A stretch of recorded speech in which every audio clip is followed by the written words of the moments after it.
지구상의 모든 생명체 중에 가장 사랑에 열광적인 존재는 박테리아입니다. 매 순간마다 미친 듯이 유전자를 거래하는 박테리아들은 서로를 잡아먹으면서 유전자를 뒤섞습니다. 박테리아에게 사랑은 오직 생존을 위한 처절한 수단인 셈이죠. 인간들도 사랑을 합니다. 서로에게 뭔가를 주고 받다가 또 헤어지죠.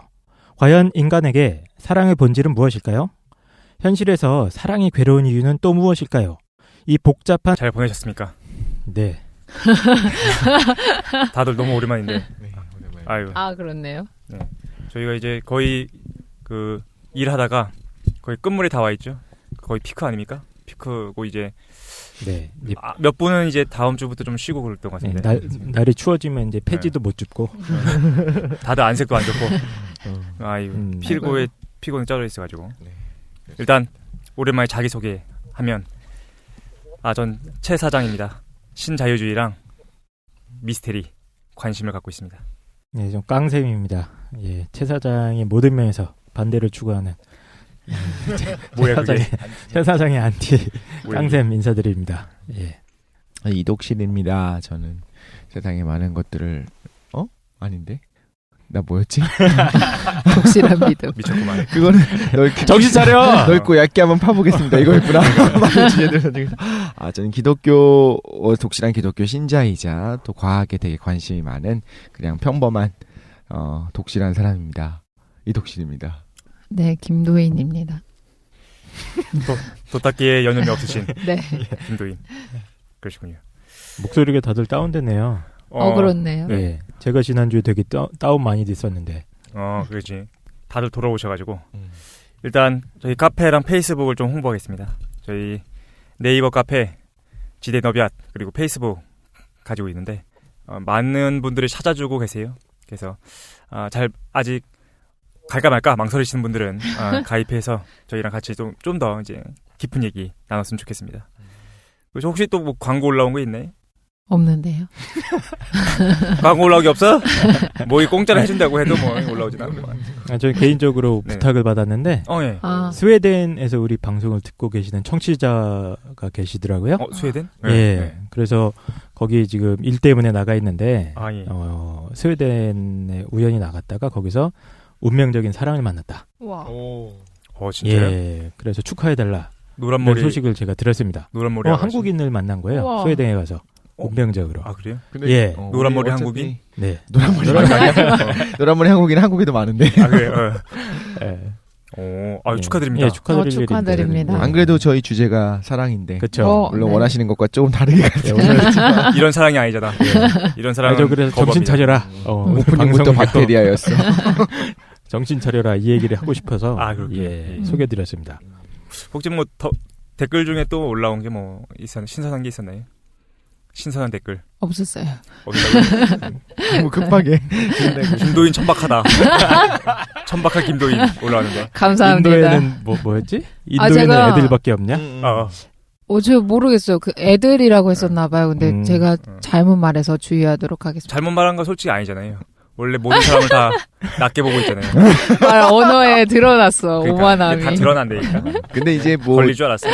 거슬렸을 것 같은 느낌은 드는데 솔직히 우리도 까놓고 얘기해서 뭐 중국 애들, 일본 애들, 미국 애들 이렇게 얘기하잖아요. 저는 안 그래요. 뭐 일본 분들, 중국 분들 다 애들이 뭐 애들이.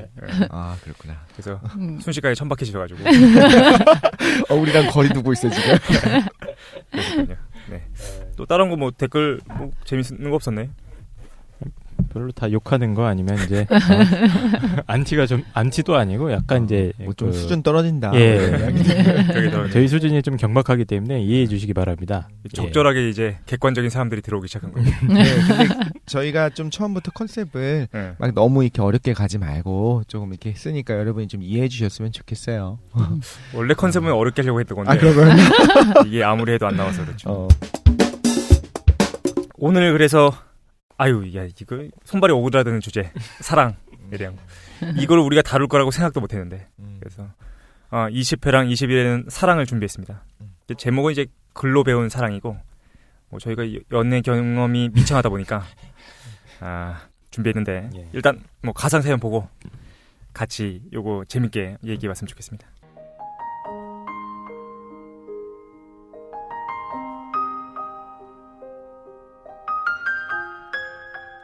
안녕하세요. 결혼 1년 차의 새댁입니다. 아직은 깨가 쏟아질 시기지만 요즘 들어 남편이 많이 소원해진 것 같아요. 언제부턴가는 저 때문에 힘든 삶을 살게 되었다느니 고향으로 돌아가고 싶다느니 하면서 제가 차려주는 음식은 손도 안 대려고 하는 거예요. 예전에는 아무거나 줘도 잘 받아먹더니 흐흐. 벌써 사랑이 식은 걸까요? 지대너볕이 알려주세요. 저희 에덴 동산에서 이분님께서 보내주셨습니다. 소원해질만 한데 이해 못하시는 분들이 있는 거 아니야? 걱정되는데. 너무 급조한 티가 난다. 야. 그러니까 걸렸어요. 근데 오늘이 그날 아닌가요? 오늘이 그 프란체스코 교황님께서 네. 오신 날이잖아요, 그죠? 그래서 박근혜 대통령이 손수 나가신다고 하시더라고요. 오늘 이번엔 무슨 옷을 입고 나가실라나? 하얀색, 흰색? 검은색. 어쨌든 지난번에 우리 달라이라마 있는데 달라이라마는 비자도 안 내주더니 직접 나가셨어요. 근데 이번 교황님께서 잠깐 딴 얘기하면 교황님 그럼 이상가? 교황께서 나이가 많으시던데? 나이가 많지 않으세요? 36년생인가 그러시더라고요. 깜짝 놀랐어요. 그래가지고 그럼 나이가 진짜 많으시죠. 네. 교황님이 거기 많이 가신다면서 이번에 그 세월호나 아니면은 좀 쌍용자동차 저쪽 제주도 저쪽에 그래서 강정마을. 불편하시겠네요. 그래서 감시하려고 나오신 거 아니겠죠? 그러니까 이번에 막 그 다큐멘터리 같은 것 좀 해고 많이 했었잖아요. 네. 저 TV로 좀 봤었는데 좀 되게 존경스러운 분이라 나 생각이 깜짝 놀랐어. 많이 들더라고요. 가난한 사람들을 위한 그러니까요. 친구. 근데 뭐 카톨릭 교회 안에서도 이거에 대한 뭐 찬반은 분명히 있을 거라고 봐요. 일종의 정치적인 행동이기 때문에. 그런데 저는 보면서 너무 좋다라고 좀 느꼈고. 그래? 최 사장은 반대할 것 같은데? 왜? 최 사장은 부자들의 친구잖아. 맞아. 근데 반대해야지. 공산주의자 아닙니까? 교황? 빨갱입니다. 이건 뭐 이거 안 되겠어. 예, 부자들과 친구를 하고 싶은 최 사장. 그 교황이 나는 이번에 사랑을 찾아야 되는데 교황을 찾았어. 그러니까 너무 존경스러우신 분인 거야. 그래가지고 뭐라고 얘기하냐면은 예전에 살인하지 말라라는 거는 현대적 의미에서 경제적 살인하지 말라라는 거라는 거야. 그래서 대단하신 분이구나. 그렇죠. 근데 또 찾다 보니까 말라키라는 그 대주교가 예언한 게 있던데 알고 계신가요? 말라키 주교. 이야기의 물줄기가 이상한 데로 가면 안 되는데. 예. 이상한 데로 가기 근데 어쨌든 시작했는데, 그 대주교가 예. 마지막 교황이라고 예언돼 있던데. 마지막 어쨌든. 교황이라고? 그 얘기 나중에 한번 하고. 이분이 영생하시나? 그러니까 1500년대 그 대주교 중에 말라키라는 대주교가 있는데 예. 그 공인된 사람이더라고요. 성 말라키. 예언을 했다 이거예요? 이번 근데, 재위 기간 이번이 마지막이다? 아니 자기 뒤에 이제 111명인가의 교황을 차례대로 그 예언을 했어요. 누가 되고 누가. 근데 딱딱 다 맞아떨어진 거야. 베네딕토 16세 교황도 맞추고. 근데 요번이 마지막이라고 예언돼 있던데.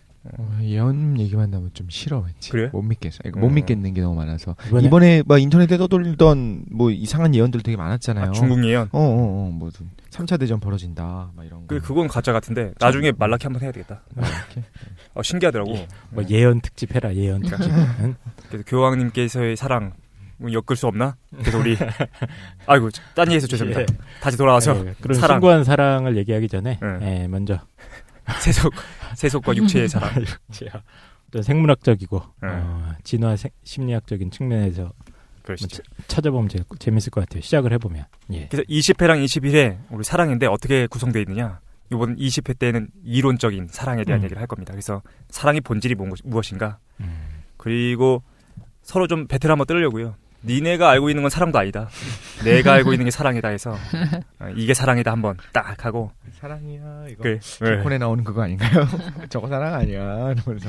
요번에 우리 20회는 그래서 이론적인 측면에서 사랑 다루고 다음 주에 21회에서는 현실적인 측면에서의 사랑을 좀 다뤄보려고 해요.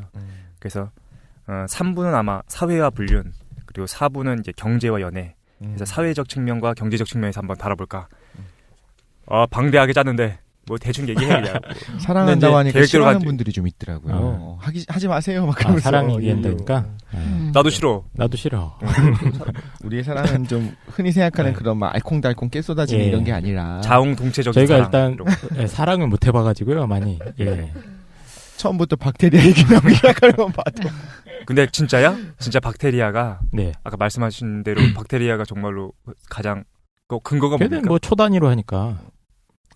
그런데 이 예. 부분에서는 제가 좀 이렇게 이야기할 것이 박테리아는 그냥 스스로 세포 분열을 하면서 이분법적으로 번식을 완전치 예, 아닌가? 그렇죠. 그러니까 예. 그러니까 그 유전 정보의 교환이 일어나요. 일어나는 부분들이 있고 예, 그 관을 그거를- 통해서 예. 일부가 일어나는데 뭐 잡아먹는다든가 사실 그런 내용은 아니고요. 예. 자기 자신 분열하는 거죠, 그냥 치열하게. 저도 최근에 알게 된 사실인데 실제로 이렇게 상대방 다른 박테리아를 이렇게 먹은 다음에 그 박테리아가 그 체내에서 살다가 그 융합이 일어난다는 거예요. 그게 최초의 섹스가 아니겠느냐라고 도리안 세이건이라는 그 사람이 나름대로 최근에 발표한 연구인 것 같아요. 잡아먹는다고요? 예, 예. 야, 근데 그거 궁금하다. 야. 그러니까 그게 최초 섹스가 아니겠느냐.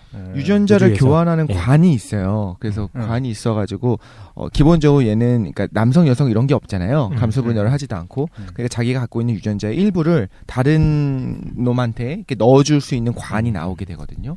그래서 전통적인 견해로는 생물학에서는 그렇게 관을 통해서 유전자를 좀 교환한다. 근데 관을 통해서든 아니면 잡아먹든 그 과정이 사실은 중요한 것 같은데 그 과정에서 뭔가 쾌락을 느낄까요? 근데 뭔가 쾌락이라는 게 따르니까 걔네가 그런 짓을 할 거 아니야. 본능적으로. 지난번에도 그런 얘기 했었는데 저는 그거를 이제 전혀 쾌락이라고 이야기를 하려면 근데 걔네가 움직이는 내적 동기가 있어야지. 일단 그 유전자 명령에 따르는 거지. 저는 기계라고 예. 봅니다. 기계적 기계라고 행동이라고 봐야죠. 봐요. 아무리 봐도. 그냥 예, 자연적인 충동이라고밖에 설명이 안 되죠, 그건. 어떤 유도하는 물질은 분비가 될 거고요. 그러니까 세포 간에 무언가를 유도하는 물질이 분비가 되면 이 세포와 저 세포 사이에서 관을 뻗도록 되어 있는 거예요. 그냥 이 물질이 나오는 쪽. 예를 들면 식물이 빛을 받으면 그쪽으로 휘어지는 걸 굴광성이라 부르잖아요. 네네. 이런 것처럼 주변에 뭐가 접근했는데 A라고 하는 박테리아가 B 주변으로 어떤 신경 전달 물질은 아니고 어떤 물질을 화학 물질을 이제 분비를 하게 되면 그 세포가 그쪽 방향으로 뭔가 위족을 뻗는다든가 관을 뻗는다든가 하고 이렇게 만들어지게 설계되어 있는 거죠. 근데 식물 정도만 돼도 고등한데 박테리아 단세포 동물도 아니죠. 단세포 박테리아 같은 경우에는 그거를 어떤 뭐 쾌감으로 봐야 돼. 식물은 쾌감을 느끼나요? 일단 요 얘기면은 요 얘기 어차피 사랑 얘기할 때 계속 이어갑시다. 나올 거니까 그렇죠. 네. 주제 얘기한 다음에 그럼 얘기 예. 어떤 거 얘기할지에 대해서 혼란스러울 테니까 일단 우리 첫 번째 그래서 1부 뭡니까 사랑의 본질 사랑이 도대체 뭐냐에 대한 얘기를 우리 잠깐만 해보도록 하겠습니다. 그래서 그 박테리아 얘기 조금 이따 다시 나올 것 같은데 어이없으시죠? 사랑 얘기한다더니 박테리아 얘기할 겁니다 저희. 박테리아 쾌감을 느끼냐? 궁금해. 일단 그러면은 아주 간단하게 자기 견해부터 한번 물어보는 걸로 합시다. 어떻게 사랑의 본질이 뭐라고 도대체 사랑이 뭔가라고 생각하시나요? 야 질문이 또 허황되지고 있어. 허황되세요? 좋아 이런 질문. 저부터 대답을 할게요. 저는 이제 크게 두 가지 측면으로 나눠서 생각해 볼 수가 있는데 일단 기본적으로 인간이 동물이기 때문에 그 어떤 생물학적인 측면은 간과해서는 안 되는 것 같아요. 물론 그게 전부 다는 아니지만. 그래서 우리가 사랑을 이해하려고 할 때 어떤 그 우리가 유전자를 전달하려고 하는 우리 체내의 어떤 그런 그 기계적이고 자연적인 측면이 분명히 있는 거고 하지만 그거 못지않게 저는 인간만이 가지고 있는 어떤 특수한 성격들이 있다고 생각을 하거든요. 특히 사랑의 문제에 있어서. 예. 그래서 인간만이 자연적인 경향성을 넘어서서 어떤 더 한 차원 높은 단계의 사랑 같은 것도 할 수 있다라고 믿는 입장이기 때문에 예, 전 그렇게 생각을 합니다. 강 선생은 유물론자잖아, 그죠? 그러면은 예. 그 어떤 고차원적이라는 것도 어쨌든 그 뇌 안에서 발생하는 굳이 뭐 영혼이라든가 이런 거 상정 안 해도 저는 뭐 자유의지라든가 이런 걸로 상정을 한다면 충분히 가능하다고 생각을 하니까 예. 어쨌든 일단 뭐 이 얘기는 제 얘기는 이따가 같이 얘기해 보시고 이따 물어뜯기로 하고 우리 김도희는 사랑이 도대체 뭐라고 생각하시나요? 저급한 거 아니야 그냥? 그러니까 자기만 있어도 충분하잖아. 당연히.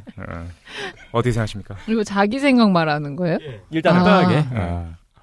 저는 사랑은 뭐지? 사람 만약에 사랑하는 사람이 있다 그러면 그거에 대한 입체를 보는 게 사랑인 것 같아. 뭘 본다고요? 이것도 뭘 봐? 우리랑 수준이 달라. 그러니까 입체를 본다고요? 네, 그 사람을 입체적인 모습으로 보는 게 사랑인 것 같아요. 3D 스캐닝을 하는 건데. 아니 근데 그러니까- 궁금한 거는 어. 그게 물질적인 거예요? 아니면 뭐 영혼적인 거예요? 뭐 상관없이 그러니까 그 사람의 삶을 입체로 봐주는 게 사랑인 것 같아요. 그러니까 뭐 저 사람이 뭐 잘생겨서 좋을 수도 있고 저 사람이 뭐가 있어서 좋을 수도 있고 뭐 성격이 나랑 맞아서 좋을 수도 있는데 그 사람이 뭐 예를 들어 30살이면 30살이다까지 살아온 인생들의 총체가 있잖아요. 그러니까 그 사람이랑 뭔가 싸우게 될 때도 어떤 부분이 나랑 안 맞아서 싸우는 건데 그 싸우는 부분도 형성되게 된 시간이나 여러 가지 원인이나 이런 것들 있잖아요. 그러니까 그 사람을 다 받아들이려면 여러 가지 그 사람의 총체적인 모습을 봐주는 게 사랑인 것 같아요. 근데 내가 봤을 때 그거를 총체적인 모습을 다 이해를 하려면 돌을 닦아야 되지 않나요? 네. 나만 볼 수 아니 있어. 근데 궁금한 게 그러니까 상대 약간 이제 당위적이고 윤리적인 측면에 접근하시는 거잖아요. 그렇게 해야 한다는 거잖아요. 그죠? 아니요. 그 그러니까 사랑의 모르겠어요. 본질이란 네.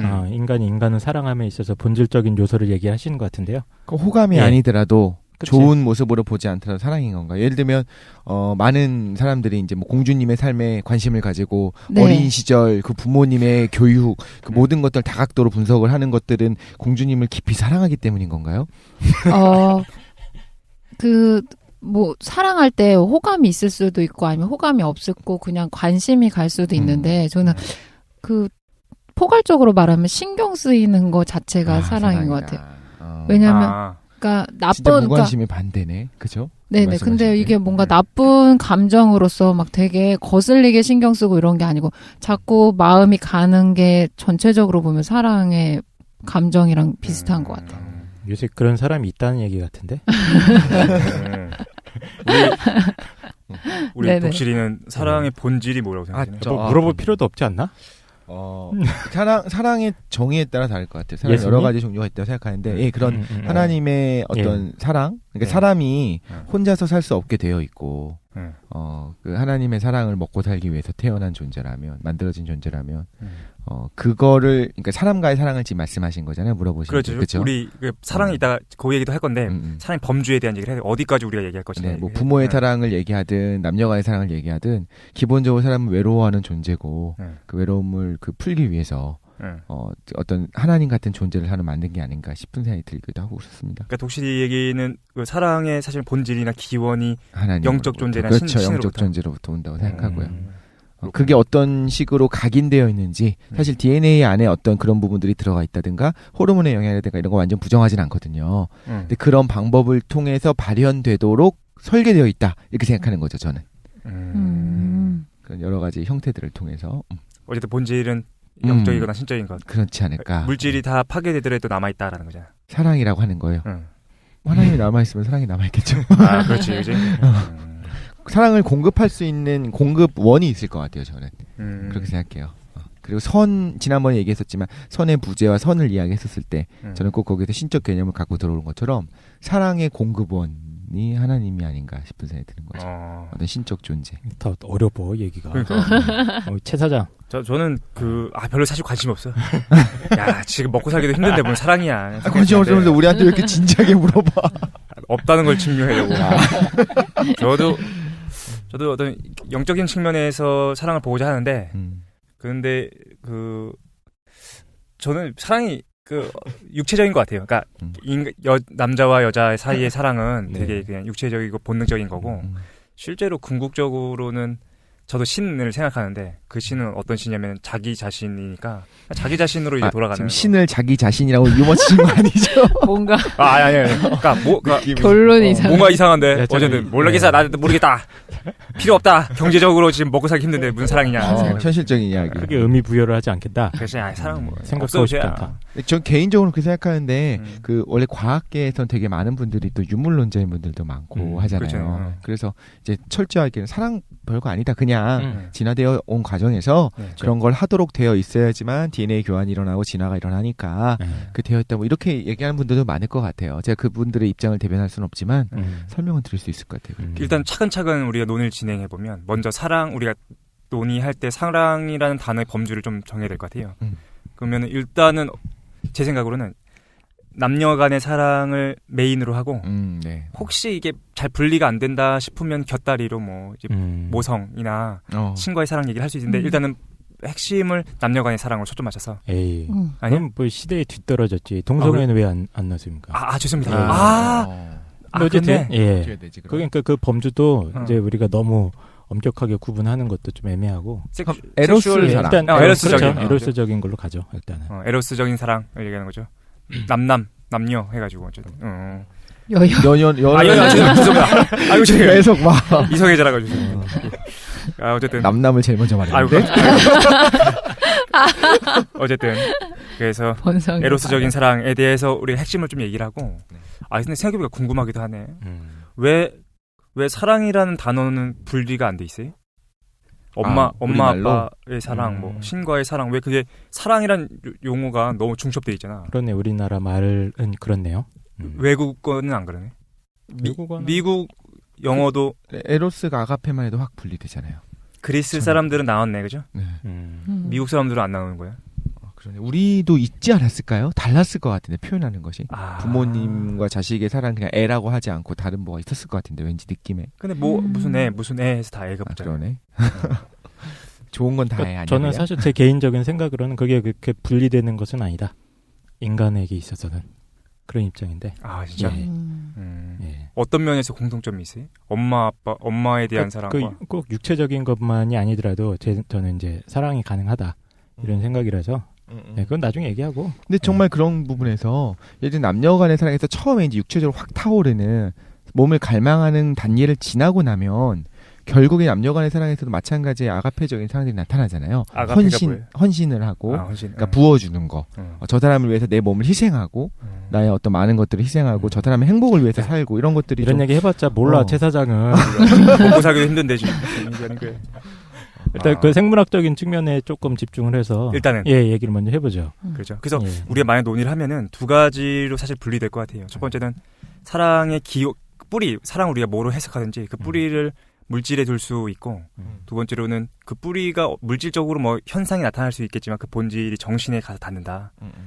가장 사실 근본적인 게 두 가지로 나눠지는 거 아닙니까? 자, 근데 지금 범주를 나눈 게 일단 에로스 사랑을 하기로 했잖아요. 네네네. 그 중에서도 혹시 육체적인 사랑만 얘기하는 건가요? 아니면 아니죠. 그 안에 육체랑 숨어있는 영혼 둘 다. 포괄적으로 헌신이라든가 친밀감 이런 것도 다 포함되는 건가요? 그렇죠. 당연하죠. 예. 그럼 좀 더 얘기해 보면 그 사랑이 근데 일단 우리가 일반적으로 요즘에 호르몬과 연결시키려고 하는 견해가 많잖아요. 맞아요. 그거는 타당해 보이시나요? 어떻게 생각하시나요? 저는 그게 설명의 방법이라고 생각해요. 내가 저 사람을 봤을 때 가슴 위에 두근두근 하는지 그거를 호르몬의 작용으로 그냥 뭐든지 그냥 모르겠으면 호르몬인 거야 그냥. 뭐든지 뇌 속에서 신경 전달 물질 들어가고 근데 그런 부분이 없잖아 있어요. 옥시토신이라고 하는 것들이 이제 학교에서 배우게 되는 부분은 어떤 것들을 배우냐면 예를 들면 옥시토신이 뭐 사랑의 호르몬이나 많이 들어보셨을 거예요. 근데 뇌에서 옥시토신이 분비되는 경우에 성적 흥분이 일어난다든가 모성 행동 같은 것이 옥시토신 때문에 일어나는데 그거로 무조건 환원할 수 있는가에 대해서는 조금 의심스럽기는 해요. 왜요? 어떤 면에서? 의식의 발현 자체가 신경 전달 물질이 때문에 이제 서로 하나의 네트워크를 뇌 속에서 네트워크를 형성해서 의식이 만들어진다고 이야기하잖아요. 근데 그것만으로 의식을 설명할 수 없는 무언가가 있다라고 저는 개인적으로 생각하기 때문에 그러니까 사랑도 마찬가지로 사랑과 관련된 호르몬들이 몇 개 더 있잖아요. 일단 그쵸. 옥시토신 같은 경우는 뭡니까 애완견이라든가 뭔가 자기가 애착을 가지고 있는 대상 아기라든가 어머니가 아이를 품는다거나 그럴 때 어떤 스킨십이나 그런 거 할 때 느낌이 좋잖아. 그게 이러잖아. 옥시토신 때문이야? 예, 그때 나오는 분비되는 물질로 지금 알려져 있죠. 나타나고 그리고 또 성적 흥분도 있고 그 외에도 뭐 도파민 같은 도파민. 거 많이 나오는 거 또 에피네프린 그러니까 아드레날린 흔히 말하는 복잡하네. 그건 뭐야? 에피네프린 아드레날린이 그 약간 흥분되는 건가요? 네, 그렇죠. 우리가 이게 싸움 도망 반응이라고 해갖고 마린 흥분시킬 때 하는 거 아니야? 맞습니다. 맞아. 그거 스팀팩의 성분이고요. 오케이. 그 앞에 깡패를 만났을 때 우리 심장이 갑자기 두구두구 하잖아요. 예. 그 교감신경의 작용도 있지만 동시에 에피네프린이 팍 분비돼갖고 이 둘 중에 하나인 거예요. 그러니까 원시인들이 늑대나 곰을 사냥하기 직전에 약간 취하는 그런 상태가 되고 심장이 두근두근 할 때 그때 이제 싸우거나 도망가거나 둘 중에 하나는 신체 기능이 활성화되는 상황이 오잖아요. 그때 분비된 호르몬이 아드레날린입니다. 예. 근데 사랑도 좀 마찬가지거든요. 예를 들면 처음 만났어. 내가 이 사람을 처음 만나서 같이 뭐 영화관에 가갖고 그래서 슬쩍 처음으로 스치듯이 손을 잡은 그 순간에 가슴이 두근두근하면서 이땐 진짜 옆에서 누가 쿡쿡 찔러도 안 아플 정도로 고통에 둔감해지고 소화도 안 되고 그렇게 되거든요. 그런 부분들은 제가 볼 땐 뭐 행복 호르몬이라고 하는 옥시토신 이런 거보다는 분명히 그때는 긴장이 있는 거고 텐션이 있는 거고 예. 아드레날린 분비되겠죠. 근데 그 아드레날린이 분비되는 과정도 어느 정도 이제 DNA와 연관이 있다. 이런 제가 실험도 그러니까 연구 결과도 본 것 같거든요. 그러니까 그게 무슨 말이에요? 무슨 얘기냐면은 최 사장이 뭐 A라는 여인을 보고 흥분을 하잖아요. B라는 여인한테는 흥분을 안 해. 그거는 어떤 유전적으로 어느 정도 결정돼 있는 거 아닌가? 유전적으로. 예. 그러니까 특정 그 A라는 여인이 내보내는 여러 가지 그 생화학적인 신호들이 있는데 거기에 반응을 해서 거기서 가슴이 두근거리고 그렇죠. 뭐 이런 거. 예. 그 얘기 들어봤어요. 재밌는 설인데 소개팅 같은 거로 그러니까 누군가 모르는 사람을 딱 만났을 때 2초, 3초 안에 결정이 된대요. 저 사람한테 사랑에 빠질 수 있을지 없을지가. 그러니까 우리는 흔히 얘기하기로 얼굴을 보고 결정을 한다라고 하는데 그게 아니라 어떤 뭐 순간적으로 냄새라고 얘기하는 그 냄새라고 얘기한다면 이제 호르몬을 얘기하는 거겠죠. 그렇죠. 호르몬을 감지할 수 있는 곳을 우리가 굳이 찾으면 냄새일 테니까. 그렇죠. 예, 그런 식으로 얘기하더라고요. 근데 제가 얘기하고 싶었던 코감기면 어떻게? 코감기면? 그러면 혼자 살아가는 건가? 그만해. 죄송합니다. 예. 제가 얘기했었던 건 아까 그 호르몬으로 이렇게 쉽게 생각할 수 없다고 생각한 게 그러니까 사랑에 빠져서 가슴이 두근거리면 에피네프린, 아드레날린 분비된 게 맞는데 아드레날린 분비되기 때문에 사랑이다라고 이야기할 수는 없는 거잖아요. 그래서 아까 호르몬만으로 이렇게 결정할 수는 없는 부분이 너무 많지 않나. 저 그런 결과도 본 것 같은데 아드레날린이 이렇게 분비되어 있는 상태에서 어떤 특정 이성 상대를 보면은 호감을 느낄 확률이 높아진다. 착각하는 거죠. 네. 그래서 이제 맞아요. 처음 데이트를 할 때 놀이공원을 가라. 공포 영화를 봐라. 공포 영화를 봐라. 놀이공원에서 이게 아슬아슬한 스릴 있는 놀이기구를 타면 두근두근한데 그 이 사람 때문이라고 착각하기 쉽다. 그런 얘기 많이 들어봤어요. 네. 맞아요. 그럼 소개팅 나가가지고 이렇게 찾길로 확 밀거나 그럼 좋나요? 그때는 긴장돼 늑대를 있구만. 본 것 같은 반응을 일으키면서 일단 깡 선생 그 말씀하신 게 재밌는데, 그러니까 이런 거지. 그러니까 호르몬이 우리가 분비되면은 사랑에 대한 감정을 느낀다는 거야. 네, 분명히 아드레날린, 있죠. 그죠? 예. 근데 그거에 대한 원인으로서 상대방의 어떤 호르몬 작용이 있다는 거지, 그지? 예, 있는 것 같고 또 이게 만약에 진짜 입증이 된다면 거의 운명적인 사랑이라는 이제 그 말이 딱 맞는 거지. 어느 정도 결정이 돼 있는 거지. 이 친구한테 호감을 느낄 운명을 타고난 거죠, 저는. 예. 정말로 다 이 물질적인 거네. 그런 측면이 있다고는 봐요, 저도. 예. 선택의 여지는 여러 개가 있을 것 같은데 이런 거 있을 수 있을 것 같아요. 죽었다 깨라도 이 사람은 싫어. 이 사람은 정말 안 맞아. 이런 사람은 있을 수 있을 것 같아요. 그게 꼭 유전적으로만 100% 결정된다는 입장은 아니고 저는 절대로 한테는 영향을 미치는 것 같아요. 그런 부분들이. 그러니까 우리가 사실 그렇게 볼 수 있어요. 정말로 유물론적으로 본다면 그러니까 세상은 다 호르몬의 작용이고 화학 물질들의 작용인데 사실은 그 위에 의식이라는 게 얹혀져 가지고 의식이 그냥 해석하는 거야. 맞아. 요게 내가 좋은 건가 보다. 사랑하는 건가 보다. 느낄 수도 있겠다는 거지, 그지? 근데 그 의식도 어떤 뇌 속에서의 전기 신호만으로 생각하시진 않으시잖아요. 그러니까, 나는 그렇게 생각 안 하지. 나는 그 정신이 당연히 우선한다라고 생각하는데, 근데 그걸 좀 배제하고서 우리가 유물론적 관점에서 보면 그 말이 다 된다는 거야. 그치? 의식은 그냥 거품이고 본질로서는 육체적인 호르몬들의 작용밖에 없다. 그래도 충분히 다 얘기되는 것 같아요. 저는 그 호르몬 중에 제일 재밌는 호르몬이 도파민인 것 같아요. 그러니까 우리가 연애 막 한 100일쯤 되고 막 연애 초기 있잖아요. 그때 계속 상대방이 생각이 나고 없어지면 마음이 막 허전하고 막 그런 어떤 중독 증상이 일어나거든요. 그거 경험해 봤지, 최 사장? 가물가물한데 있었던 것 같아. 저희가 다 경험이 별로 없어가지고. 그러니까 너무 오래됐어. 오래됐어? 근데 그거런 어떤 중독 증상과 연관된 호르몬이 도파민이잖아요. 예, 그리고 그 도파민이 통계적으로 봤을 때 연애를 시작하고 나서 약 3년에서 4년까지는 유지가 되다가 그 이후가 되면 이제 사라진다. 그게 이렇게 얘기합니다. 도파민이라고 하는 게 많이 분비가 되게 되면 항상 호르몬은 수용체가 같이 있거든요. 호르몬을 분비하면 그게 작용하기 위한 기관이 있어요. 네네. 내가 이야기를 하면 누군가 들어야 되잖아. 입이 있고 귀가 있는 것처럼 호르몬을 발산하는 부분이 있고 발생하는 부분이 있고 분비되는 부분이 있고 그게 이제 작용하는 부분에 수용체가 있어요. 네네. 근데 항상 항상성이라는 게 있기 때문에 도파민 수치가 너무 높아져 있는 게 오래되게 되면 그거에 대한 이제 음성 피드백이 일어나는 거죠. 그래서 감수성이 떨어집니다.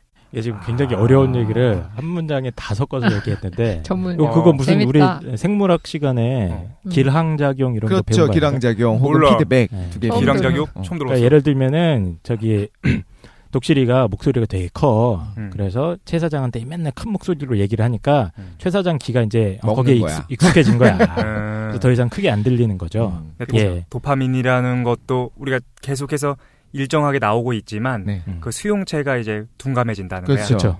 예. 예. 근데 거야. 그거를 3, 4년. 예전에 이런 걸 봤던 것 같아요. 사람마다 다른 도파민이 나온다. 음. 이게 좀 말도 안 되는데 아무튼 A라고 하는 여자를 볼 때 나오는 도파민에 대한 면역이 생기는 거죠. 말하자면 도파민의 어떤 민감성이 떨어져서 이거는 카더라인데 이거 정확한지 모르겠는데 수탉을 암탉이랑 교배를 시키게 됐을 때 한 번 한 다음에 그 다음에 이제 다시 활성화돼서 오래요? 발정이 난다고 하나? 네네. 그게 될 때까지 시간이 되게 오래 걸린대요. 근데 어. 새로운 암탉을 넣어주면 바로 다시 할 수 있게 된다는 거예요. 뭘 해요? 대상에 따라서 예. 그만해. 교미를 교미. 교미를 아, 가능하게 된다는데 야, 최 사장 아드레날린 나오고 있어 또. 그랬어요? 얘기만 나오고. 그러면 여러 가지 나왔죠. 당시 아드레날린은 어떤 긴장을 해주는 거고 긴장을 시켜주는 거고 그렇죠. 네. 근데 도파민 같은 경우에는 어떤 편안한 느낌이나 어떤 행복? 애정에 대한 거. 그렇죠. 아니. 그거는 오히려 좀 타오르는 어떤 중독적인 도파민에 도파민은 굉장히 열정적이고 아. 그 도박 중독자라든가 게임 중독자들 뇌 상태랑 연관시키시면 돼요. 네. 그 사랑도 중독이네요. 그렇죠. 사랑에 멋있다. 빠져 있는 뭐야? 그러니까 우리가 콩깍지가 씌었다, 사랑에 빠져 있다 할 사랑을 때 금지해야 그거랑 제가 봤을 때는 가장 연관된 호르몬이 도파민인 것 같은데 제가 이제 이걸 왜 자꾸 얘기를 하냐면은 이게 도파민 분비 수치가 확 줄어들잖아. 그렇지. 때가 되면 줄어듭니다. 그렇잖아. 무조건. 이제 거기서부터 사실은 굉장히 많은 위기가 생기거든. 모든 흥미가 커플에 주는 있어서. 거죠. 예. 예전에는 이제 그 친구가 계속 생각나고 만나기만 해도 가슴이 뛰었어. 도파민이 계속 분비되면서. 하지만 이제 그게 없어지는 거예요, 점점. 그게 굉장히 자연스러운 과정이고 그쵸. 사실 인간의 어떤 생체적인 리듬이나 사랑에 대한 리듬을 얘기를 할 때 되게 중요한 그 생리 작용인 것 같아요. 그렇죠. 제가 봤을 때는. 줄여야 됩니다. 안 줄면 안 되죠. 예, 계속 안 줄면 또 위험하지. 그렇지, 예. 그렇지. 왜 위험해? 그냥 뭐 예. 수용체가 둔감해지는 건 당연한 것 같아요. 수치가 높아진 상태가 유지되는데. 자연적인 작용인 것 같아요. 예. 그런데 그거를 이제 사랑이 식었다, 예, 변했다로 그렇게 보게 생각하지. 되는 거고. 그래서 어디서 또 읽은 거는 딱 그 3년째 될 때쯤 되는 때에 아기가 나오게 되고 그때부터 이제 책임감으로 살아간다. 뭐 이런 걸 봤었던 거 애기가 같아요. 나온다고요? 아기가 생기는 게 네네. 시점. 그러니까 이제 사랑이 식어갈 때쯤 됐을 때. 그러니까 이런 얘기를 했었던 것 같아요. 이것도 슬프다. 어렸을 때 들은 거라서 처음에 딱 봤을 때 사랑에 빠지고 네. 그 다음에 이제 그 흥분이 성적 흥분으로 가는 것이 한 3개월, 4개월 정도 돼서 그때부터 이제 말하자면 사람들이든 동물이든 교배를 하면서 사는 거죠. 행복으로. 그게 한 3년까지 간다. 말하자면 그 기쁨이. 그 근데 수용체가 그때쯤 되면 공감해지고. 그렇죠. 그때쯤 되면 이제 그 섹스조차도 심지어 시들해지는 거죠. 그때는 이제 아기가 자연적으로 원칙적으로 원시인들이 뭐 피임 같은 거 안 했을 거 아니에요. 그럼 이제 그 아기에 대한 책임감으로 사는 거고 그렇게 얘기했던 걸 봤던 것 같아요. 예, 저도 그때 비슷한 맥락에서 도파민이 이제 좀 줄어들고 아까 말씀드렸던 옥시토신, 옥시토신 행복 호르몬, 예, 그걸로 이제 많이 대체가 된다. 세로토닌 뭐 이런 그러면 거. 그 호르몬의 진행 경로를 보면 그렇죠. 아드레날린 먼저 나오고 그렇죠. 그래서 막 긴장돼. 그러니까 도파민이 나와가지고 불같은 사랑을 하다가 그렇죠. 그 다음에 뭐가 나온다고? 옥시토신, 옥시토신, 세로토닌 뭐 이런 것들 그런 게 행복 호르몬. 나오죠. 행복 호르몬이 예. 나온다. 이제 거의 이제 애완견 간의 그러지. 주인과 애완견의 관계 가족 이렇게 간의 되죠. 관계. 그렇죠. 예. 그렇구만. 일단 그거는 이제 우리가 호르몬 쪽으로 접근해 본 것 같은데 근데 요거 비슷하게 그 3년이나 4년이 위기라고 얘기하는 게 진화심리학에서도 비슷하게 얘기하지 않나요? 요즘에 유행하는 게 진화심리학이잖아. 그래서 인간의 심리라는 걸 진화론적 관점에서 보는 학문인데 사실은 저는 그렇게 좋아하지는 않고 독실도 별로 안 좋아한다고. 좋아해? 재미는 있잖아. 네, 관심 있고 재밌어요. 그러니까 이렇게 근거가 해석하는구나. 없어요. 이렇게 해석하면 되겠구나. 나도 하겠다. 뭐 이런 느낌. 근데 진화심리학에서 보면 이제 3, 4년 주기를 얘기하는 게 예. 똑같이 얘기해요. 그러니까 진화심리학에서 기본 전제는 인간이 로봇이다, 컴퓨터다라고 생각하는 거야. 그리고 그걸 움직이는 건 다 호르몬들인 거고. 그다음 어떤 환경적인 요인이라고 생각하는데 일단 결혼을 한 다음에 아이가 나오고 그 아이가 키워질 때까지의 기간이 3, 4년이라고 거기서 얘기하더라고요. 그러니까 3, 4년이 지나면은 아이가 스스로 생존할 수 있기 때문에 떠나도 되는 거네. 떠나도 된다라는 오히려. 거야. 그리고 3, 4년 그러니까 진화적으로 봤을 때 왜 그런 3, 4년이 지난 다음에 떠나는 남자들이 남았느냐. 그게 생존이 더 유리했기 때문이다. 라고 얘기하는 거예요. 근데 무슨 얘기인지 알 것 같아요. 그게 네. 정말 맞다고 볼 수 있는 게, 그러니까 우리의 관점에서 보면 3, 4년 지나면 아기가 생기지라고 생각하는데 반대인 게 원시인들 바로 생기지. 원시인들은 예. 그랬을 수 있고 동물들도 보면은 일단 발정이 나오고 그러니까 책임감을 가지고 양육을 하지만 수컷이 어느 정도 시점이 되면은 떠나가잖아요. 그렇지. 그리고 다른 그렇죠. 수컷이 암컷에 있는 다른 수컷의 새끼를 죽이기도 하고 그죠. 이런 것들을 보면 특히 인간은 아기가 제일 무력하잖아요. 그렇지. 오래 한 걸리죠. 3, 4년까지는 거의 뭐 계속 아무것도 못하지. 껴안고 이러고 보호를 해줘야 되니까. 그러니까 과거 원시 시대에는 그런 애들이 있었겠지. 딱 결혼한 다음에 애가 나오면 바로 도망치는 남자 유전자를 갖고 있는 개체들이 있었을 거야. 최사장? 그지? 그 개체들은 죽었을 거라는 거야. 그 개체의 자손들은 죽었을 거다. 맞다, 그러니까 맞다. 3, 4년을 버텨주는 개체들만 유전자가 승리했을 거다라고 얘기하더라고요. 그럴 수도 있고 제 생각인데 기본적으로 우리가 어떤 영장류들을 보면 거의 무리를 짓거든요. 침팬지도 그렇고 고릴라도 그렇고 그래서 이제 인간도 마찬가지로 무리를 짓긴 지었을 것 같아요. 그래서 바로 도망가지는 않았을 것 같고. 그러니까 진화 심리학에서 가장 큰 전제는 모든 생명 개체의 삶의 목적은 DNA를 그렇지. 최대한 많이 그렇지. 퍼뜨리는 거 아니에요. 뿌리는 거죠. 예. 그래서 거기서 그 남자와 여자의 그 성적 전략 얘기 나오더라고. 그렇죠. 그 남자는 일단은 자기는 양육해야 되는 경제적 부담이 사실 없는 거야. 그렇죠. 그러니까 이제 씨를 많이 퍼뜨리기 위해서 최대한 많은 양적인 교배를 원한다라는 거고 여성 같은 경우에는 양육에 대한 부담감이 있으니까 그러니까 그 성적인 요구를 질적인 측면에서 고려한다는 그렇죠. 거지. 예. 그렇게 얘기하더라고요. 우월한 남성, 특히 알파를 우월한 그렇죠, 것도 그렇고 경제적인 여유가 돼서 얘를 양육해줄 수 있는. 그러니까 그래서 인간 여성은 그 가임할 수 있는 그 아이의 숫자가 많지가 않기 때문에 그렇지. 다른 동물에 비해서는 2, 3년 예, 한 거 아니야. 그러니까 아무 유전자나 다 이렇게 하기보다는 되도록이면 좀 센 놈을 고르고 그렇지. 또 자기를 좀 장기간 보호해줄 수 있는 존재 이런 게 필요했다라고 해석을 하죠. 진화 그렇죠. 심리학에서는. 이게 되게 그럴듯한데 한편으로는 또 이걸 연구하는 사람들이 대부분 남자고 일종의 남자의 행동들을 여자와 남자의 행동들을 설명하기 위해서 끌어들이는, 그러니까 원래 진화 심리학이 그렇지만 그렇지, 맞아, 그런 느낌 들어요. 남자가 왜 이 여자 저 여자 이렇게 또 찝쩍찝쩍 하고 찝쩍거리냐. 싶어하고 예쁜 여자만 보면 눈 돌아가고 그런데 여자들은 왜 그렇지 않느냐, 여자들은 왜 이렇게 남자의 조건을 보냐, 뭐 이런 이야기를 설명할 때 이렇게 하는 것 같은데 또 모르겠어요. 생각해보면은 모성이라는 거 딱 맞아떨어지는 것 같아. 분명히 원시 시대 때 모성을 갖지 않은 애들이 있었겠지. 그럼 걔네들의 자손들은 다 죽었을 거고 도태됐겠죠. 유전자를 못 남겼을 거라는 거야. 지금은 모성이 있는 애들만 살아남은 거다. 그렇지. 이렇게. 그러니까 어떤 우리가 지금 두 가지를 보고 있어요. 화학적 측면에서 사랑도 보고 있고, 그다음에 진화 심리학적 차원에서 사랑도 보고 있는데 둘 다 말이 되는 것 같아. 맞아요. 그지? 근데 그 두 개가 서로 반목하지 않으니까. 그러니까 나란하게 적절해 되었죠. 보인다라는 거죠. 괜찮은 것 같아요. 근데 저는 이거는 뭐 현대적인 건 다음에 하도록 하죠. 저는 이제 현대적으로 봐서는 그 진화 심리학으로 설명할 수 없었던 것들이 너무 많이 나타나기 시작했고, 그거는 오히려 우리 문화가 억압했던 게 아닌가 싶은 생각이 들어요. 무슨 말이에요? 여자들도 오히려 난교를 하는 경향성이 나타나고 있고, 과거와 다르게 남자들의 부성도 옛날엔 굉장히 부성은 약한 것처럼 이야기했는데 요즘은 오히려 부성이 더 강한 부분들이 있다. 되게 모성에 비해서 부성은 되게 하찮게 여겼잖아요. 보통은. 그렇지. 모성에 비해서. 근데 그렇지 않은 부분들도 많이 나타나고. 근데 무엇보다 저는 되게 두드러지는 게 현대사회에서 좀 여성들이 성적으로 해방됐다고 해야 되나요? 되게 그렇죠. 말하자면 하고 싶은 대로 얘기를 들었을 때 제가 20대 지금도 20대 초반이지만 뭐라고요? 40대 초반인가? 20대 그래. 초반에 들었었던 거는 여성들은 30대 후반 정도가 돼야지 성적으로 가장 뭐 욕구가 많아진다. 이런 얘기를 막 완숙해진다. 교과서적으로 들었었잖아요. 네. 그래가지고 듣기로 남자가 좀 한 여자랑 나이 차이가 한 8살 정도 나는데 남자가 어린 게 오히려 수명으로 보나 뭐로 보나 성적 능력으로만 더 좋다.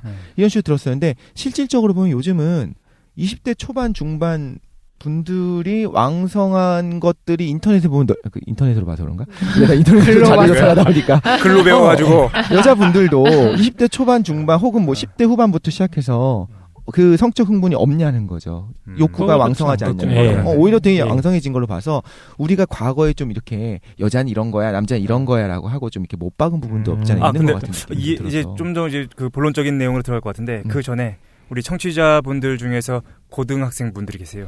고등학생 청취자분들은 여기서 귀를 막고 이 부분을 건너뛰시. 왜 이거 생명과학에 나오지 않나요? 나오나? 이런 거? 네. 아닌가? 그래서 생명과학에서는 굉장히 숭고한 사랑으로만 나오기 때문에 요즘에는 그 성교육 잘 된다며. 그래, 그런 거 잘 해줘야 돼. 되게 구체적으로 예. 잘 성교육이 진행된대요. 우리 때랑 다르다고 그러던데. 아 그래요? 우리 때는 막 콘돔 사용 방법 이런 거 배우고 한다고 하더라고요. 진짜로? 진짜 대놓고 뭐 좋네요. 한번 씌워보고. 어. 그러니까 어차피 어디다가? 막을 수 없다면 오이에다 씌워본대요. 아, 예, 그랬어요? 가지에 아. 씌워본다. 모르겠어. 진짜 그런 식으로. 어. 그러니까 좀 모양이 사실 비슷하잖아요. 네. 그렇다고 뭐 인공 성기를 갖다 놓을 수 없잖아. 근데 그런 것들을 한다는데 필요하죠. 그것도 필요한데 그거보다 우선되는 것들도 전 있어야 된다는 생각은 들어서. 뭐가 우선되는데? 그냥 뭐 되게 윤리교육? 정신적인 것들은 아. 무조건 좋게만 보여주는 것이 아니라 오히려 우리 때는 너무 억압하고 맞아, 그랬던 하면 것 안 같아. 된다라고 했었다면 이제는 오히려 그래 니네가 하는 건 당연하니까 조심해라라고 가는데 그게 정말 당연하냐. 제가 이제 귀로 듣기로는 들은 겁니다. 대학교 초반을 갔을 때 그렇게 클럽 나이트를 다니면서 오히려 한 21살, 22살 될 때까지 뭐 흔히 말하는 뗀다란 얘기예요. 뭘 때? 22살쯤 됐으면 이제 나이트 뗐지 뭐 이제 더 이상 클럽 나이트를? 뗐어. 난 나이트를. 이제 더 이상 안 가. 어. 그 전까지 뭐 매일 갔어. 뭐 매주 갔어. 이런 이야기들 하는 것들을 얼핏 봤어요. 또 인터넷에서. 근데 그거를 다 보면 인터넷에서 야 부럽다. 봤어. 그게 한 번도 못 정상적이냐는 가봤는데. 거지. 나도 못 가봤어. 저도 못 가봤어요. 저희 우리 얘기했죠. 야, 왜 우리는 못 가봤냐? 난 가보고 싶었는데 아무도 안 됐다. 못 들어가. 못 들어가 이제. 그래서 아니 그거를 보면서도 이건 건 정상적이냐? 아니 너네가 하는 거 막을 수 없고 하고 싶으면 하는데 안전하게만 해라라고 하는 교육이 권장되냐? 싶은 생각도 들어요. 그것도 후회할 것 같아요. 나중에. 어쨌든 사랑에 있어서 중요한 측면 중에 하나가 쾌락이잖아요. 쾌락적인 측면이 있고. 아주 중요하죠. 예. 그래서 제가 아까 박테리아 얘기하다가 잠깐 궁금했던 아까 나왔던 질문인데 박테리아는 분명히 쾌락 중추가 없으니까 그게 없다고 힘들겠지만 확신합니다. 예. 힘들겠지만 힘들겠지만 근데 또 다른 이제 더 이제 그 다른 종의 동물들은 분명히 그게 있을 것 같은데. 어떤 게요? 쾌락을 예, 느끼는 쾌락 중추. 그게 영장류들은 있죠. 일종의 그러니까 꼭 번식을 목적으로 하지 않더라도 그런 성행위 같은 걸 하지 않나요? 제가 들은 것 같은데. 네네. 자위행위를 하는 뭐 침팬치인가 뭐 그런 애들은 자위행위도 하고 동성애조차 있고 예. 서로 만지작거리고 그래서 돌고래도 되게 똑똑하잖아요. 영장류는 아니지만 돌고래도 되게 쾌락을 위한 행위를 하는 뭐 유리한 동물이 이렇게 들어본 것 같아요. 근데 지금 말씀하실 때 그 걔네들이 쾌락을 위해서 행동한다라는 거의 근거는 쾌락 증추가 있다라는 거를. 있죠. 저는 있다는 걸 전제로 합니다. 그리고 쾌락에 관한 호르몬이 있고 그런 게 있다고 생각하는데 예를 들면 또 개도 쾌락을 전 느낄 것 같은데 걔는 발정이 분명히 있잖아요. 근데 발정이 있었던 개는 뭐 붕가붕가라고 하나 막 이렇게 안 키워봐서 모르겠는데 다리에 대고 막 이렇게 흔들어대는 거 수컷 개들이 그것도 걔네들이 그러니까 하고 싶어 미치겠는 거지. 근데 그게 저는 정말 이 다리가 너무 사랑스러워 섹시해 이래서 달라붙는 게 아니라 뭔가 자기의 본능 안에 각인되기로 자기 안에 뭐 있는 뭔가를 빼야 돼. 뭔가 비벼야 돼. 비벼서 끄집어내야 돼. 그러니까 그걸 하도록 그러니까 말하자면 우리가 근지러운 것처럼 간지러운 거 긁듯이 그게 각인되어 있는 게 아닌가 싶은 생각이 들어요. 그래서 동물들 보면 뭐 다른 동물들 올라타고 되게 재밌는 걸 봤었던 게 코끼리가 하마를 봤을 때 하마인가 코뿔소인가 봤는데 뒷모습이 뒤태가 비슷하대요. 그래서 발정이 있었던 코끼리가 그 하마인가 그 코뿔소 뒤에 올라타갖고 걔네가 허리가 부러져서 죽는다는 거야. 코뿔소나 하마가 코끼리가 워낙 무거우니까. 하마는 승질이 너무 들어오기 때문에 걔는 아닐 것 같고. 그런데요. 그런 거 보면은 걔네들이 이제 쾌감이라고 하는 일단 쾌감 호르몬이라는 것이 있기 때문에 걔네들이 그런 행위를 하는 것도 있겠지만 기본적으로 그냥 해야 되는 거예요. 걔네는 시키는 거야. 야 지금 어디든 올라타. 저기 뒤태가 코끼리랑 비슷하네. 올라타자. 올라타는 건 어떻게 알았을까? 본능적인 거 유전적인 아니에요? 행동들 아닌가? 그러니까 이것도 그 각 종마다 그 어떤 성적인 신호를 보내는 체계들이 있잖아요. 그렇죠, 있죠. 공작새는 이제 화려한 뭐 그 날갯짓이라던가. 고릴라는 등이 이제 회색 털이 있고 이러면은 아주 우수한 수컷으로 이렇게 되고 뭐 술록 같은 거는 뿔 이러잖아요. 근데 그 방법은 모를 거 아니야. 그러니까 예전에 그 다큐멘터리 하나 봤는데 얘네가 동물원에만 너무 오래 있어가지고 두 가지 있었어요. 판다랑 그 다음에 이제 호랑이였는데 얘네들이 동물원에만 너무 오래 있다 보니까 아무 생각이 없는 거야. 판다는 원래 그렇다고 들었어. 너무 게을러갖고. 동물원에 있는 사람들이 어떻게 하냐면은 그 비디오 영상으로 보여줘요. 봤어요. 저도. 호랑이나 판다가 교배하는 모습을 비디오로 보여주면 사자가 그걸 보고 있다가 배워서 한다는 거예요. 그렇게 해야 되는구나 알고서. 근데 저는 가능한 것 같아요. 방법론에 있어서 예를 들면 우리도 어떤 남자와 여자 애들을 무인도에 내려놓고 이런 실험을 한다고 가정을 한번 해볼게요. 그럼 걔네들은 어떤 그 행위, 어떤 자세 이런 것들을 모를 거라는 거지. 근데 본능적으로 성행위의 자세들, 여러 가지 자세. 동물들이 기본적으로 가지고 있는 그런 그 후배의 자세가 있을 것이고 사람은 다른 게 있는데 기본적으로 그거를 모를 거라는 거죠. 근데 모르는데 뭐냐면 근질근질하고 뭔가 이렇게 하고 싶은 욕구는 있을 거고 그러면 나중에 관찰했을 때 뭔가 이상하고 요상한 모습으로 자기네끼리 해결을 할 수도 있을 텐데 그러니까 욕구는 분명히 있고 어떻게 하는지 그 방법론에 대해서 어떤 말하자면 지금 자세 말씀하신 거잖아요. 어떻게 등에 올라탔느냐를 물어봤잖아요. 그거 어떻게 알아? 그럼 부모가 하는 걸 보고 배우지 않았을까? 다른 동물 하는 거 보고 그치? 그런 생각이 들어요. 네. 어떤 뭔가 교육이 있긴 있었어요. 그랬을 것 같아요. 사자가 새끼 사자를 데려다가 애기야 따라오너라 이러는 거야? 내가 알려주겠다. 첫날 밤은 이렇게. 근데 쾌락 얘기랑 관련해서 한 가지만 더 짚고 넘어가면은 인간은 다른 영장류나 다른 동물과 달리 이제 그 털이 없잖아요. 네. 털이 별로 없잖아요. 그래서 이거랑 이제 그 성적인 쾌락이랑 연결시키는 연구도 제가 본 것 같아요. 그래서 그 인간이 그 탈모라고 해야 되나? 하여튼 털이 없고 피부가 다 노출이 돼 있잖아. 근데 이 피부가 민감하잖아. 외적인 자극에. 그래서 인간 같은 경우는 어떤 성적인 어떤 자극에 훨씬 더 민감하게 반응하는 그런 게 발달해 있다. 이런 연구도 본 것 같거든요. 왜 인간만 털이 없어? 털이 없는 게 더 섹시한가요? 나 그거 모르겠어. 뭔 말이야? 당연히 털이 없으니까 털이 이렇게 막 나 있는 거를 상상하면 예를 들면 전 남자니까 여성이 온몸에 털이 고릴라처럼 있는 걸 상상하면 안 섹시한데 순간 생각해보니까 고릴라가? 고릴라. 근데 순간 생각해보니까 이제 전 고양이를 워낙 좋아하니까 고양이 같은 애들이 털이 없으면 또 징그럽거든요. 근데 이제 그 서로 만져주거나 이렇게 스킨십을 할 때 그 자극이 훨씬 더 예민하다는 거지. 감각기관이 더 많이 노출된다는 거야. 난 모르겠어. 그거 왠지 그러니까 뒤에서 끼워 맞춘 것 같아. 사람은 털이 없는데도 불구하고 어떻게 그거 하지?라고 이야기했을 때 털이 없으니까 대신에 감각이 예민하겠지 뭐 이렇게 왠지 끼워 맞춘 게 아닐까 싶은 생각도 들고. 근데 이것도 하나의 해설이. 그러니까 하나의 해석인 거죠, 이거. 예. 인간이 털이 없어서 그런 어떤 게 더 발달해 있고 인간 같은 경우가 뭐 침팬지라든가 이런 그 영장류들도 난교도 하고 쾌락을 위한 활동들을 하지만 인간이 사실은 제일 극대화돼 있죠. 그런 면에서는 발전기도 그쵸. 따로 없고. 진짜 인간이 가장 그 성적인 거에 있어서 가장 뛰어난가요? 남자들은 하루에 50번 이상씩 섹스를 생각한다는 얘기가 있었던 것 같은데 인터넷에 봤어요. 저는 안 그러는데요. 저는 여자들은 하루에 한 번, 두 번도 안 할 수도 있는데 남자들은 그냥 계속 생각한다고 한 번씩. 그러니까 충동이 올라온다 하고 이거지. 싶다 죽겠다. 아니 이게 아니라 충동이 올라온다는 게 아니라 그냥 한 번씩 그냥 생각을 한대요. 꼭 흥분한다는 게 아니라 구체적으로 막 여자분들이 싫어할까봐. 그러니까 막 구체적으로 막 이렇게 해갖고 막 상상하고 이런 게 아니라 그냥 한 번씩 그냥 벅벅하고 긁다가. 호르몬 작용이니까 그런 부분들은 나이 들면 점점 줄어들겠죠. 그렇군요. 일단 우리가 뭐에 대한 얘기하고 있냐면은 그 청취자분들이 깜짝 놀랐을 거야.